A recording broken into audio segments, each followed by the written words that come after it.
Hi hello welcome to our channel. నేను మీ శ్రీ. ఈరోజు మనం చెప్పుకోపోయే కథ ప్రేమ సంఘర్షణ పార్ట్ 6. కథలకు వెళ్ళే ముందు వీడియోని లైక్ చేసి హైప్ చేయండి. Hi hello. 4 రోడ్ల కూడల్లో ఆ వాలజడ అమ్మాయి కోసం పడిగాపులు కాస్తున్నాడు రేవంత్ కృష్ణ. అతని ఎదురుచూపు ఫలించినట్టుగా ఆ ఇద్దరు అమ్మాయిలు నడుచుకుంటూ వస్తున్నారు. దూరం నుంచే తన ప్రేయసకిని గమనించాడు. చిన్న కళ్ళు అటు ఇటు తిప్పుతూ విల్లులా వంగిన కనుబొమ్మలు, నుదిరిన ఎర్రటి కుంకుమ, కోటేరు లాంటి ముక్కు, ఎప్పుడూ చిరునవ్వులు చిందించే పెదవులు, తీరైన పలువరస, కాంతులి నెటి ముఖం వచ్చస్సు, చెవికి అందంగా వేలాడే జుంకాలు, గాలికి తిరిగే ముంగులను చెవి వెనుక మెల్లిగా తోస్తూ అలా అలా అతన్ని సమీపిస్తుంటే అతని మనసు అదుపు తప్పి ఆమెను ఎప్పుడో చేరిపోయింది. ఆ పక్కనే ఉన్న ఆ అమ్మాయికి కూడా చూశాడు. ఆమె తన ఊరి అమ్మాయి కాదు. వీళ్ళు ఎవరు? తన మదిలో రేగిన ప్రశ్నకి జవాబు ఎక్కడ దొరుకుతుందో అతనికి తెలియదు. వాళ్ళు సరాసరి కృష్ణ దగ్గరికి వచ్చారు. వెంటనే చూపు తిప్పుకొని వారిని పట్టించుకున్నట్టుగా ప్రవర్తించాడు రేవంత్ కృష్ణ. ఏవండి?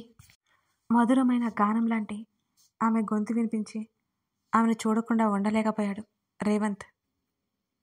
తన వైపే చూస్తున్న అతన్ని చూసి, రామచంద్రపురానికి ఈ సమయంలో బండి కడతారా అండి ఎవరైనా అని అడిగింది ఆమె. అప్పుడే తేరుకొని ఆమెను సూటిగా చూడలేక, అలాగని చూడకుండా ఉండలేక, ఈ సమయంలో కుదరదండి, ఎవరు కట్టకపోవచ్చు అని బదిలిచ్చాడు రేవంత్ కృష్ణ. అయ్యో అవునా? మరోసారి మీటింది అతన్ని ఆమె మధురగానం. అవునన్నట్టు తల ఊపాడు. కంగారుగా చూస్తున్న ఆ చూపులు, అమాయకత్వం అంతా ముఖంలో నింపుకొని ఇప్పుడు ఎలాగే ఆమె స్నేహితురాల్ని అడిగింది ఆమె. మా నాన్నగారికి తెలిసిన వాళ్ళు ఉన్నారు, ఈ రాత్రికి వాళ్ళ ఇంట్లో ఉందాం, తెల్లవారుజామునే వెళ్ళిపోదాం సర్ది చెప్తున్నట్టుగా అడిగింది ఆమె స్నేహితురాలు. అమ్మో, ఈ రాత్రంతానా? నా వల్ల కాదు, మా అమ్మమ్మ ఒకటే అయిపోతుంది అని భయపడుతూ అంది. ఏం కాదులేవే, నువ్వు కంగారు పడుకో అని ల్యాండ్లైన్కి ఫోన్ చేసి చెబుదాంగా ఆమె స్నేహితురాలంది. సరే అన్నట్టు తల ఊపింది ఆ అమ్మాయి. వాళ్ళెంత గుసగుసగా మాట్లాడుకుంటున్నా అవన్నీ రేవంత్ కృష్ణకి స్పష్టంగా వినిపించసాగాయి. అతని వైపు చూసి చిన్నగా నవ్వి ముందుకు నడవసాగారు.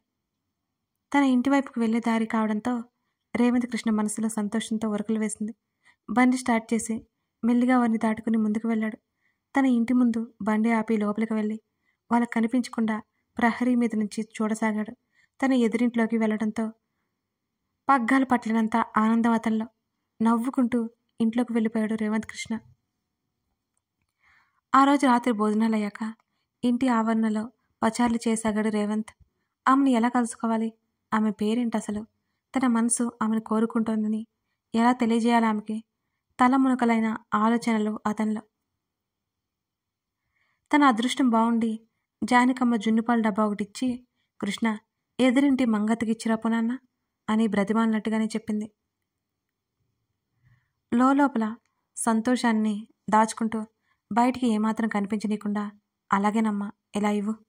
ఆ డబ్బాని తీసుకుని ఎదురింటి వైపుకి అడుగులు వేశాడు కృష్ణ. ఇలాంటి వ్యవహారాలంటేనే దూరంగా ఉండే కృష్ణ అడగ్గానే చేయడంతో ఆమె ఆశ్చర్యపోయింది. అలాగే ఇంట్లోకి వెళ్ళిపోయింది ఆమె. పరిధి దాటి కొట్టుకుంటున్న గుండె వేగాన్ని అదుపు చేసుకుంటూ ఎదురింట్లోకి అడుగుపెట్టి తన కళ్ళకు చేతికి పని చెప్పాడు. ఎక్కడా మనసని నిచ్చలిజాడా తెలియలేదు అతనికి కూడా. జున్నుపాలు ఇచ్చేసి ఉసూరుమంటూ వెనుదిరిగి ఇంటిబాట పట్టాడు రేవంత్. ఆ తర్వాత రోజు ఎదురింటి అత్త తల్లి మాటల ద్వారా తెలిసింది అతనికి, ఆ ఇద్దరు అమ్మాయిల్లో ఒక అమ్మాయి నాన్నగారు బండి మీద వెళ్ళిపోయారని. వాళ్ళు ఆ ఊరు వచ్చిన విషయం గుడిలో పూజ చేయడానికని, మళ్ళీ ఆమెను ఎప్పుడు కలుస్తానో అనుకుని దిగులు పడ్డాడు రేవంత్ కృష్ణ. అప్పుడే అతని మెదడులో ఒక అద్భుతమైన ఆలోచన వచ్చింది. తన స్నేహితుడు మాధవ్ ఊరు కూడా రామచంద్రపురమే అని గుర్తుకొచ్చింది. అతని ముఖంలో చిరునవ్వు వచ్చేరింది. ఆమెను త్వరగా తెలుసుకోవాలి, కలుసుకోవాలి ఆతృత తారాస్థాయిలో ఉంది రేవంత్ కృష్ణలో. కాలేజీ సెలవులు అవ్వగానే ఆ ఊర్లో నుండే మరలా కాలేజీకి వెళ్ళాలి. అప్పుడు ఎలాగైనా ఆమెను చూడొచ్చని స్థిమితపడ్డాడు రేవంత్. బలంగా వీచింది గాలి. గతం తాలూకా జ్ఞాపకాల నుంచి బయటపడి మెల్లిగా నిద్రలోకి జారుకున్నాడు రేవంత్ కృష్ణ. చుట్టూ మంచు, నీరెండ. అదే సమయంలో అతని మనసు శరీరం గాల్లో తేలిపోతుంది. చాలా అంటే చాలా ప్రశాంతంగా ఉంది అతనికి. రేవంత్ పిలిచిందామె. చంద్రిక ఆశ్చర్యంతో ఆమెనే చూస్తున్నాడు అతను. ఎలా ఉన్నారు? అతని చేతిని తన చెంప మీద పెట్టుకుని కళ్ళు మూసుకుంది. చంద్రిక? ఆమె ముఖం తడిమాడు. ఆమె కంట్ల నుంచి 2 నీటి బొట్లు అతని చేతి మీద ముత్యాల్లా మెరిశాయి. క్షణిక కాలం కూడా జాగు చేయకుండా ఆమెను హక్కును చేర్చుకున్నాడు. అతని బాహువుల్లో ఉండి తల ఎత్తి అతన్ని చూసి చిరునవ్వు నవ్వింది. కాంతి పుంజుకున్న ఆమె శరీరం కొన్ని కోట్ల అణువులుగా మారి క్షణాల్లోనే గాల్లోకి కలిసిపోసాగింది.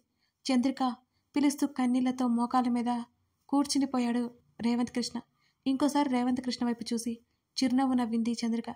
ఈసారి ఆమె ముఖం మెల్లిగా కనుమరుగైపోయింది. కన్నీరు దారాలుగా మారి అతని శరీరం మీద నుంచి నేలం చేరాయి. చంద్రిక ఉలిక్కిపడి కళ్ళు తెరిచాడు రేవంత్ కృష్ణ. ఏమైందయ్యా? పని వాళ్ళ చుట్టూ అందరూ మోగసాగారు. ఇంకా చీకటి పోలేదు.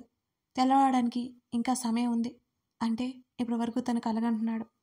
ఏం లేదులే, మీరు పని చూసుకోండి అని అక్కడి నుంచి వడివడిగా తన గదిలోకి వెళ్ళిపోయాడు రేవంత్ కృష్ణ.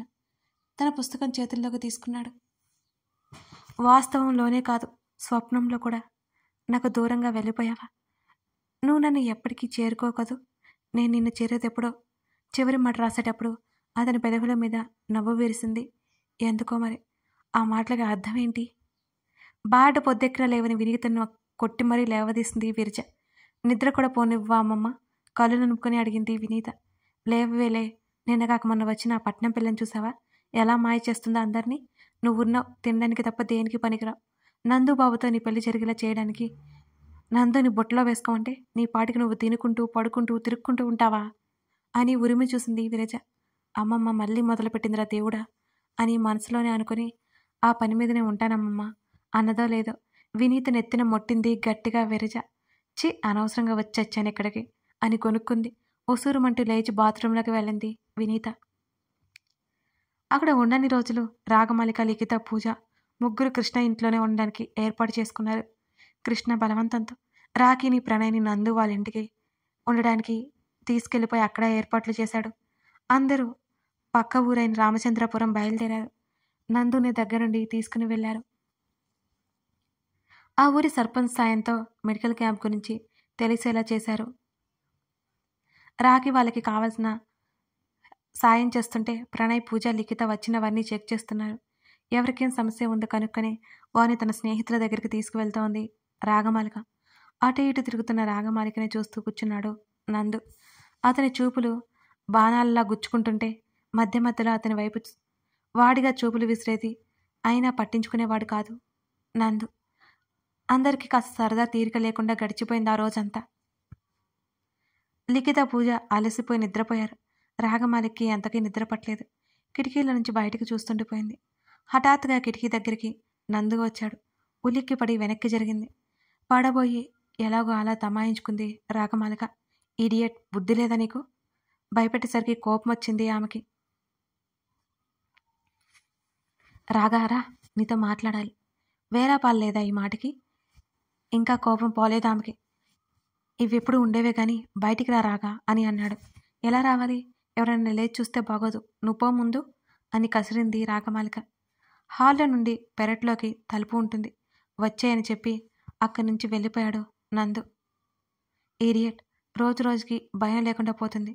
ఇది పల్లెటూరు అనుకున్నాడా? ఏమనుకున్నాడు? ఆ మాత్రం జ్ఞానం లేదు అని తిట్టుకుంటూ వెళ్ళింది పెరట్లోకి. లోపల కంగారుగా ఉంది. ఎవరైనా వస్తారేమోనని. ఏం మాట్లాడాలి ఈ టైంలో? అటు తిరిగి ఉన్న నందుని చూసి అడిగింది రాగమాలిక. హ్యాపీ బర్త్డే రాగా, అందమైన తెల్ల కలువని ఆమె ముందుంచాడు నందు. అప్పటి వరకు ఆమె ముఖంలో ఉన్న కోపం, చిరాకు కనుమరుగై నవ్వు వచ్చి చేరింది ఆమె పెదవుల మీద. Thank you Pradyu. అతని చేతుల్లో నుంచి కలువని తీసుకుని సుతారంగా నిమిరి చెంపలకి ఆనించుకుంది. ఆమె కళ్ళల్లో కనిపించే మెరుపుకి అతని మనసు ఎగిరి గంతేస్తుంది. గుర్తుందా నీకు? సిమెంట్ బెంచి ఉంటే దాని మీద కూర్చుంది. కొన్ని మర్చిపోలేం. ఆమె పక్కన కూర్చున్నాడు. నాకే గుర్తులేదు అన్నది. అతను నవ్వి ఊరుకున్నాడు. మౌనంగా కాస్త సమయం గడిచిపోయింది. మా అమ్మ నా ప్రతి బర్త్డేకి ఇలా కలువ పువ్వు తెచ్చిచ్చేది. నేను నా ఫ్రెండ్స్ అందరికీ చూపించేదాన్ని. వాళ్ళకి దొరికేవి కావు. అమ్మ ఎక్కడి నుంచి తెప్పించేదో. ఆ రోజు నాతోనే ఉండి నాకు కావాల్సినవన్నీ చూసుకునేది, చేసి పెట్టేది. ఇప్పుడు అమ్మ నా పక్కన లేదు ప్రత్యు. ఆమె కళ్ళల్లో నుండి బొటబొట కన్నీళ్లు రాలిపోతున్నాయి. అతని భుజం మీద వాలిపోయింది రాగమాలిక. నేనున్నాను అని చెప్పాలి అనుకుని కూడా ఆగిపోయాడు. ఆమె భుజం చుట్టూ చేతిని వేసి తట్టాడు. Thank you for your wonderful gift అంది నవ్వుతూ కళ్ళ తుడుచుకొని. అతని నుండి దూరం జరిగింది. ఇక వెళ్ళి పడుకో అన్నాడు నందు. ఇంకాసేపు ఉండొచ్చుగా అంది రాగమాలిక. అతను తల ఊపి నవ్వుకున్నాడు. అవును, మీ అమ్మా నాన్న లవ్ స్టోరీ నీకు తెలీదా అని నందు అడిగాడు. నాకు నాన్న ఉన్నాడా అని కూడా తెలీదు. ఈ ఊరికి వచ్చే 4 రోజుల ముందే తెలిసింది. ఇక లవ్ స్టోరీ గురించి ఏం తెలుస్తుంది అని చెప్పింది రాగమాలిక అతన్నే చూస్తూ. ఎలా తెలిసింది నీకు? మా బాబాయ్ నాన్న ఇద్దరు ఫ్రెండ్స్ కదా. నాన్న ఉన్నారని బాబాయ్కి తెలియదు. ఇద్దరికి తెలిసిన ఫ్రెండ్ నాన్న ఇక్కడే ఉన్నాడని బాబాయ్కి ఎక్కడో కనబడినప్పుడు చెప్పారట. నేను ఆగమేఘాల మీద వచ్చేసాను ఇక్కడికి బదులిచ్చింది రాగమాలిక. ఓహో అన్నాడు. మా బాబాయ్ వచ్చాక మొత్తం తెలుసుకుని నా గురించి చెబుతాను చిన్నగా నవ్వింది ఆమె. మా అమ్మకు కూడా తెలుసు అని అన్నాడు నందు. నువ్వు తెలుసుకోవచ్చు కదా నందు. అమ్మ చెప్పమంటే చెప్పనంటుంది. నన్నేం చేయమంటావు చెప్పు. ఎందుకు చెప్పట్లేదు? చెప్పి అమ్మ బాధపడి నన్ను బాధ పెట్టలేదట.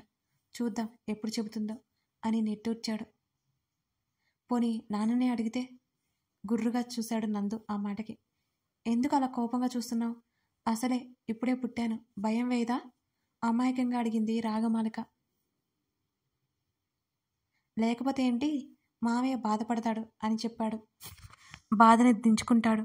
ఏమంటున్నావు రాగా? ఇన్ని రోజుల నుండి ఎవరితో చెప్పుకోలేక బాధపడుతున్నారేమో. ఆ భారాన్ని దిగిపోయేలా చేస్తే అని అంది రాగా. చెప్తారంటావా? అడిగి చూద్దాం, చెప్తారేమో. ఎప్పుడు? రేపు మన వాళ్ళని క్యాంప్కి పంపి తీరిగ్గా కూర్చోబెట్టి అడిగేద్దాం సంతోషంగా చెప్పింది. ఆమెను చూసి నవ్వుతూ సరే అన్నాడు. టిఫిన్లు అయ్యాక నందు రాగమాలిక తప్ప అందరూ క్యాంప్కి వెళ్ళారు. వారి స్నేహితులు.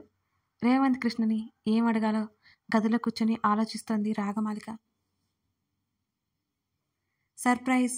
వెనక నుండి అరుపుతో వారి గొంతులు గుర్తుపట్టి బాబాయ్ అని అరిచి వాళ్ళని హత్తుకుంది. మీరేంటి సడన్గా ఇలా? ఆమె ఆశ్చర్యంగా చూస్తుంటే సర్ప్రైజ్ అంటే ఇదేగా అన్నాడు మాధవ్. నేనే లాక్కొచ్చాను మీ బాబాయ్ని అని సుప్రజ నవ్వుతూ అంది. బాబాయ్, ఇంతకీ నీ ఫ్రెండ్ని కలిసావా అని నవ్వుతూ అడిగింది రాగమాలిక. లేదు, మావయ్య తోటలో ఉన్నారు అంటూ నందు అక్కడికి వచ్చాడు. అప్పుడే వచ్చి సుక్కు కృష్ణ బాబు గారు వచ్చారు అని చెప్పి వెళ్ళిపోయింది. రాగమాలికను ఒకసారి చూసి హాల్లోకి పరిగెట్టినట్టుగానే నడిచాడు మాధవ్. సోఫాలో కళ్ళు మూసుకొని ఉన్న కృష్ణ వెనకాలకి వెళ్ళి అతని కనులు మూశాడు మాధవ్. ఎవరు అని అతని చేతిని తడిమాడు కృష్ణ. చెప్పుకో చూద్దాం అని వినిపించిన గొంతు విని రేయ్ మధు అని పిలిచాడు ఆదుర్దాగా. చేతులు తీసి కృష్ణ ముందుకు నిలబడ్డాడు మాధవ్. హత్తుకున్నారు ఒకరినొకరు ఇద్దరు. ఎన్నో ఏళ్ల తర్వాత కలిసిన స్నేహానికి గుర్తుగా ఇద్దరి కళ్ళల్లో సన్నటి నీటి పొర ఏర్పడింది. కృష్ణ ఎలా ఉన్నావురా? కళ్ళు తుడుచుకుంటూ అడిగాడు మాధవ్. నవ్వుతూ తల ఊపాడు రేవంత్ కృష్ణ. వాళ్ళిద్దరిని అబ్బురంగా చూస్తున్నారు ఇంట్లో వాళ్ళంతా. అప్పుడే ఇంట్లోకి వచ్చిన రఘురామయ్య ముఖం సంతోషంగా మారిపోయింది వాళ్ళని అలా చూడగానే. మధు అని ఇంకోసారి ఆప్యాయంగా పిలిచాడు రేవంత్ కృష్ణ. ఇప్పటికీ అలాగే ఉన్నావురా అని మాధవ్ నవ్వాడు. నువ్వేం మారలేదురా మాధవ్ పొట్టలో పంచించాడు కృష్ణ. రఘురామయ్య సంతోషపడుతూ బయటికి వెళ్ళిపోయాడు అక్కడి నుంచి. ఇక నేను కూడా ఉన్నాను అని అంది సుప్రజ పక్క నుంచి. సుప్రజ మాటలకి వాళ్ళిద్దరే కాదు ఇంట్లో అందరూ ఈ లోకంలోకి వచ్చి పడ్డారు. ఎలా ఉన్నావు సుప్రజ అని అడిగాడు ఆప్యాయంగా కృష్ణ. బాగున్నాను కృష్ణ, నిన్ను కలవడం చాలా సంతోషంగా ఉంది. ఆమె కళ్ళల్లో నీళ్లు తిరిగాయి. సుప్రజ తలనిమిరాడు రేవంత్ కృష్ణ. బాబాయ్ పిన్ని పిలిచింది రాగమాలిక నవ్వుతూ కళ్ళు తుడుచుకుని. బాబాయ్ పిన్నినా? అందరూ ఆశ్చర్యంగా చూశారు. బాబాయ్ ఏంట్రా అయోమయంగా అన్నాడు కృష్ణ. కంగారుగా ముఖముఖాలు చూసుకున్నారు రాగమాలిక, మాధవ్, సుప్రజలు. కథ కొనసాగుతోంది. మాధవ్ కూతురు రాగా అని అందరూ అనుకున్నారు. ఇప్పుడేమో బాబాయ్ అని పిలిచి రాగా ట్విస్ట్ ఇచ్చింది.